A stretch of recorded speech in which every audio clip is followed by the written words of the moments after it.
So I'm going to do a couple of examples of applications of Stokes' theorem. For our first example, let's say that we want to compute the line integral, the vector line integral, f is a vector, where f is a three-dimensional vector given by 4z minus 2x, positive 2x. And c is a curve that's the intersection of the cylinder x squared plus y squared equals 1 and the plane z equals y plus 1. So first, we're going to have to take a look at our c. I'm going to think to myself, we are going to look at the intersection. Here's my x, my y, my z. We're looking at a cylinder of radius 1. And then I'm going to intersect it with this plane z equals y plus 1. So when y equals 0, z is up here at 1. When y is negative 1, z is down at 0. And y is at positive 1, z is up at 2. So essentially, I'm slicing this cylinder, right, with this plane that goes diagonally this way. Let's think for a second. I'm going to do this two ways. So my first way is directly. It's good review. It's something that's not going to apply Stokes' theorem. So to compute a vector line integral, recall that the formula for this is going to be given by, I'm going to erase some pieces. It's going to be given by f of c of t dotted with c prime of t dt. So our first task ahead of us is to be able to parameterize this piece right here. So let's come up with our c of t. C of t in this case is going to be a path. It goes in a circle in the xy plane, and then it has this changing height. What is our favorite parameterization of a circular path? It's going to be cosine t, sine t. This gives us our circle in the xy plane, but it doesn't give us this variable height. How do we get the variable height? We have to recall the fact that it's the intersection of when z equals y plus 1. And we know what our y value is in this case. Our y value is the sine of t. So I'm going to use that to plug in here and say that that means that my z value is going to be the sine of t plus 1. So this is my path. My t values are going to go in a full circle, so my t goes from 0 to 2 pi.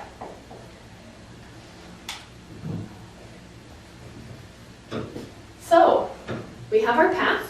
Now we need each of the pieces. We need f of c of t, and we also need c prime of t. So what's f of c of t? I'm going to take each of these components as my x, y, and z coordinates and plug it into my f function.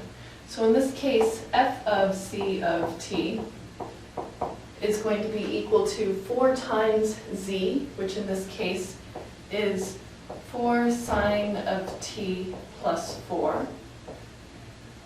My x component is cosine of t, so I end up with negative 2 cosine of t. And then for my last component, I get positive 2 cosine of t. This is my f of c of t function. And my c prime of t is just going to be the derivative of this function. The derivative of cosine is negative sine of t. Derivative of sine is cosine of t. And the derivative of sine of t again is cosine of t. And the derivative of 1 is 0. So I have my f of c of t, I have my c prime of t. To compute the vector line integral, I need to take the dot product of these two things and integrate as t goes from 0 to 2 pi. So my final setup for the integral, t is going to go from 0 to 2 pi of f of c of t, which is this long messy thing, 4 sine t plus 4, comma, negative 2 cosine t, comma, 2 cosine t, dotted with negative sine t, cosine t, cosine t, dt. Phew! So that's the setup. We have to take this dot product and compute the integral. If you don't feel like doing that, fast forward the video a little bit. But I'm going to do it. I think that it's important integration practice, and I've seen from some of your exams that integration practice is probably a good idea. Yeah, I'm going to erase all this just to give myself some more space. So rewriting this, I'm going to have my t values go from 0 to 2 pi. When I take this dot product, I multiply the first components.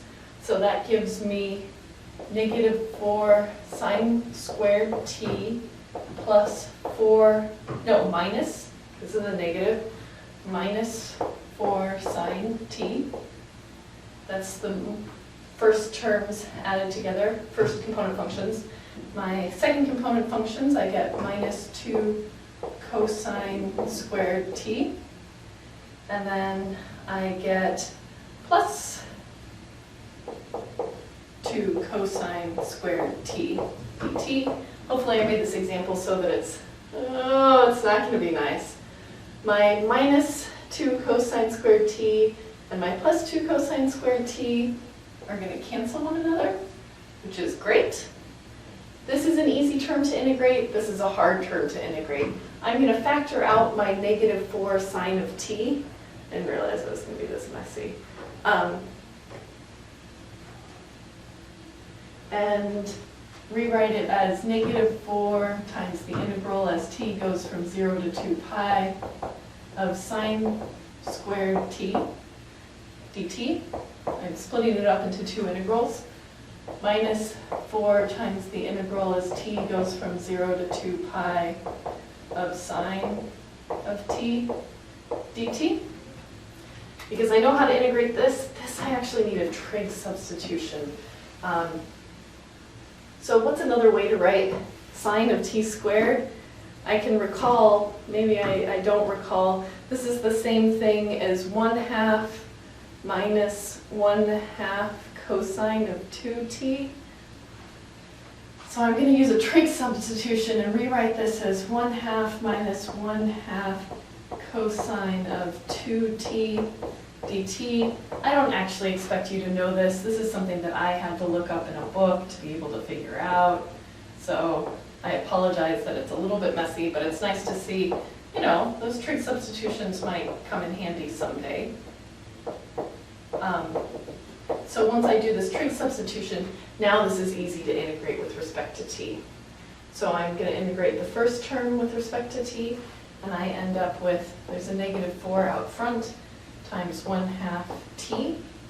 What's the integral of cosine is sine, so I end up with minus 1/2 sine of 2t. Oh, I needed to do a u sub because this isn't just a t, this is a 2t. So if my u is equal to 2t, then my du is going to be equal to 2. So I need to have a 2 somewhere in here.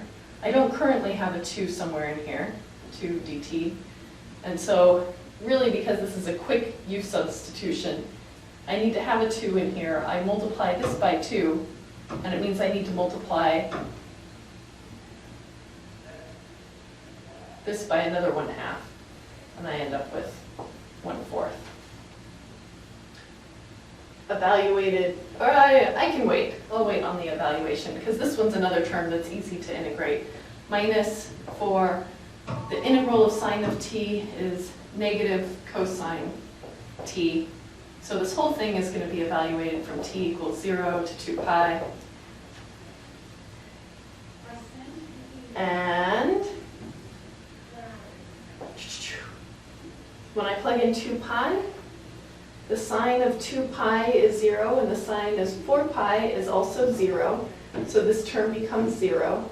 This term becomes 1/2 of 2 pi, which is just pi. So leaving the -4 out front, I end up with pi minus 0 plus cosine of 2 pi is 1 plus 4 minus, plugging in t equals 0, I get 0 in the first term. I get the sine of 0, which is also 0. And I get the cosine of 0, which is 1 times 4, which is 4. And look, I get a plus 4, I get a minus 4, and I get a -4 pi, and hopefully my final answer then is -4 pi. Notice that there were no new skills that we did here. Really all we did was compute the line integral. That's something that we've been doing in the past as well. So let's revisit this exact same example, only this time we're going to apply Stokes' theorem. And in general, that's typically what we're going to want to do, because Stokes' theorem sometimes can make these problems much, much easier. So again, recall we're computing the line integral. In this case, we have our 3-component vector field function, so we know we want to apply Stokes' theorem, because that's in R3. And our path is the same as it was before. It's the intersection of our cylinder and the plane. And if we recall our picture from before, the intersection of our cylinder and the plane gave us this circular region like this. And now, instead of computing it as a line integral along that path, we're going to consider this a surface. And we're going to compute this as, by Stokes' theorem, we know that this is equal to the double integral over the whole surface of the curl of f ds. Well, one of the tricky things that we need to do for this is to come up with the parameterization of the surface. Just like how we had to parameterize this curve, we're going to have to say, well, what is this surface in this case? And that's something that's going to be maybe a little bit tricky. I'm going to try to do the easiest parameterization possible. And by that, so when I say parameterize,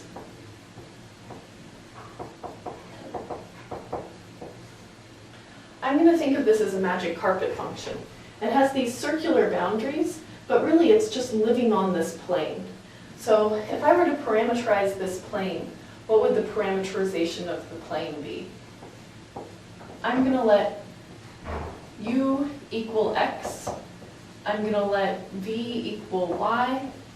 And that means that my z component is just equal to y plus 1, which is equal to v plus 1.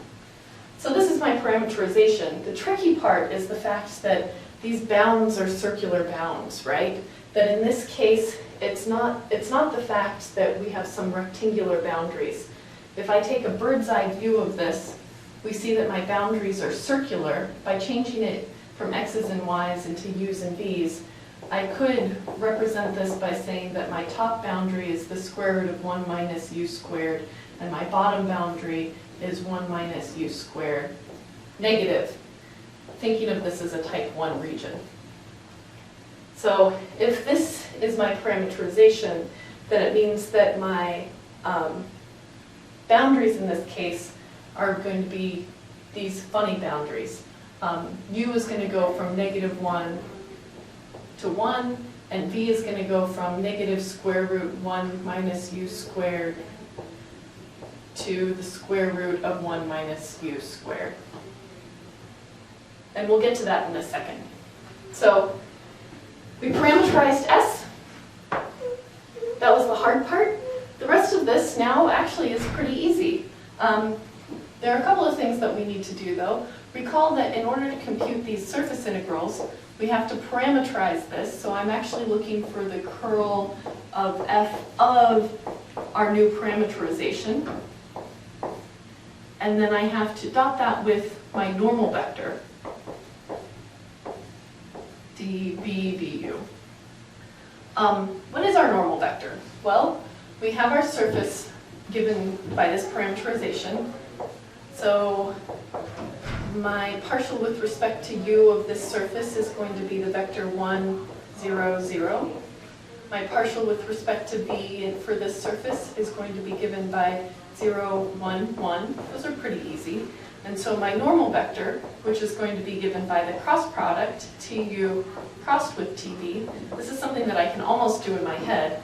The first component, I'm going to write these above, and I'm taking the cross product sort of quickly in my head. I say my ith component is going to be 0 times 1 minus 0 times 1, which is 0. My jth component is going to be the negative of 1 times 1 minus 0 times 0, which is negative 1.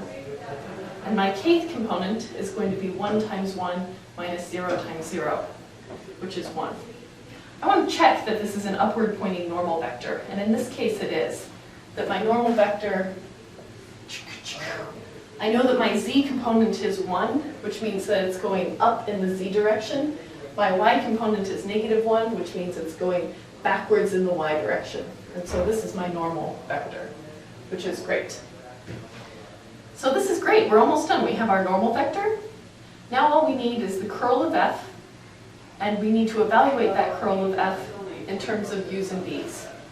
So, maybe I'll just leave this up and remember that it's our normal vector. What is the curl of f in this case? I'll just write in our normal vector right here, because we know what it is, and that way I won't lose it. It's 0, -1, 1. Great.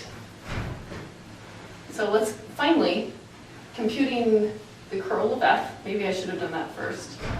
The curl of f is going to be given by our gradient crossed with our f function, which is, again, the determinant of a 3×3 matrix, d dx, d dy, d dz. And our f components in this case are 4z minus 2x, 2x. So for my first component function, I see I get the partial derivative of 2x with respect to y, and the partial derivative of -2x with respect to z is both 0. For the jth component, the partial derivative of 2x with respect to x is 2, but it's negative because we're in the jth component. And the partial derivative of 4z with respect to z, maybe I should write it like this. It's the negative of 2 minus 4. And then for our final component, we see the partial derivative of -2x with respect to x is -2, and the partial derivative of 4z with respect to y is just 0. So this gives me 0, 2 minus 4 is -2. -2 is +2, 2. Phew! So notice in this case, this is sort of a special example, but it's an important special example to point out, that in this case, the curl of f just had constants in it. I don't have any x, y's, or z's in it. If I did have x, y's, or z's in it, then I would have to plug in my x's, y's, and z's in terms of my phi function, because I would need to use this as my phi function to plug in. But in this case, they're just constants.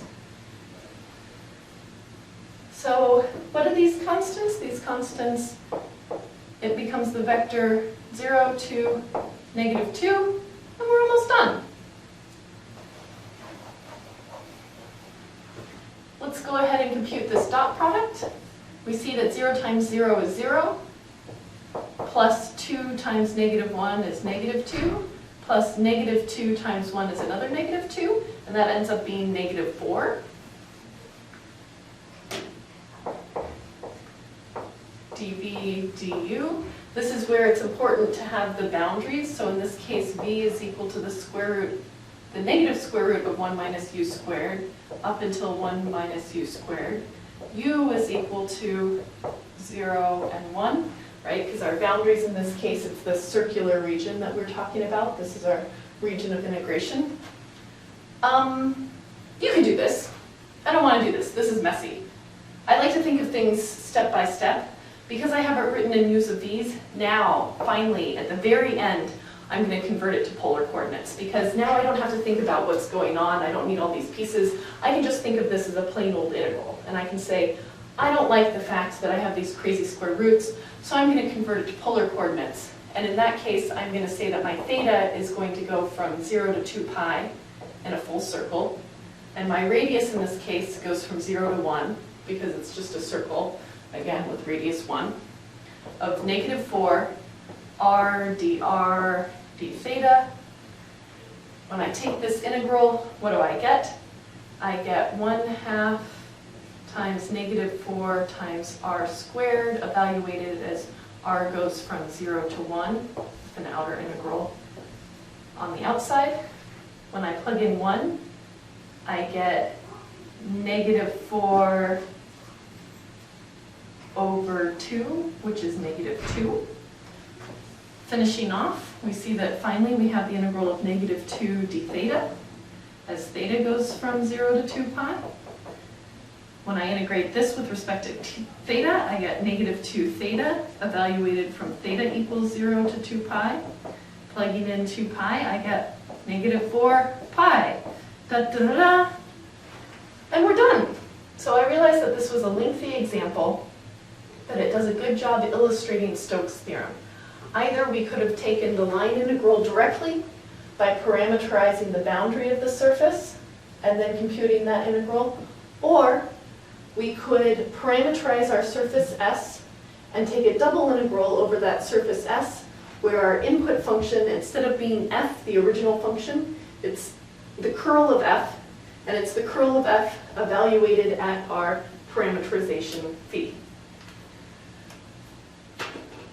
Thanks so much.